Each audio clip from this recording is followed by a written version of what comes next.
Voilà, donc ici on se trouve dans une classe flexible. On a dans l'école 5 à 6 classes qui ont décidé de mettre en place une classe flexible. Évidemment, comme je disais tout à l'heure, c'est l'idée de systémique et l'idée de dire qu'une classe flexible, elle n'est nécessaire que si on a changé notre pédagogie et de méthodologie. Ça n'a pas de sens si on continue à travailler individuellement sans faire jamais de travaux de groupe, d'organiser des classes flexibles. Alors, il y a plusieurs endroits dans notre classe flexible. Il y a cette partie ici, qui est une partie où les enfants vont pouvoir être dans un divan avec un support. On a une partie plus haute, qui est cette partie ici. Certains enfants aiment bien être plus haut, assis plus haut, et d'avoir une table qui est plus aménagée. On a ici une partie plus classique, même si on a des ballons là en dessous. Vous avez vu qu'on essaie toujours dans les classes flexibles d'avoir au moins 4 places autour de la table pour travailler en groupe. Et l'idée de la classe flexible, c'est de ne pas modifier les tables.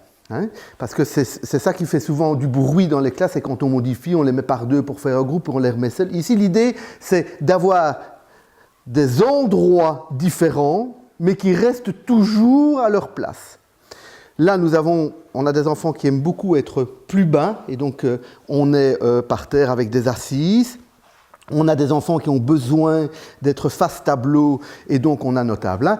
Et puis, une petite particularité dans cette école et dans cette classe, c'est la pergola. On est dans une classe où on est dans un co-enseignement, donc on a 2 enseignants. Et donc cette pergola est très intéressante, elle permet plusieurs choses. Elle permet des travaux de groupe pour 4 ou 5 enfants. Elle permet à un des 2 enseignants de venir retravailler une activité avec les enfants. Ça permet aussi à 1 ou 2 enfants de venir de manière plus individuelle parce qu'ils ont besoin d'être un peu à l'écart du groupe. Donc ça, c'est vraiment un plus dans cette classe, c'est cette pergola qui permet un travail différencié. Et puis, des accessoires, les casques pour les enfants qui ont besoin d'un peu de calme, et puis notre chuchoteur, permettre à l'enfant de pouvoir raconter, lire son histoire dans sa tête. On a certains enfants qui ont besoin de le lire tout haut pour ne pas embêter son voisin. On a le chuchoteur, on a évidemment nos règles, et puis on a tout ce que vous ne voyez pas, des enfants qui ont leur tablette s'ils ont besoin de travailler sur tablette, et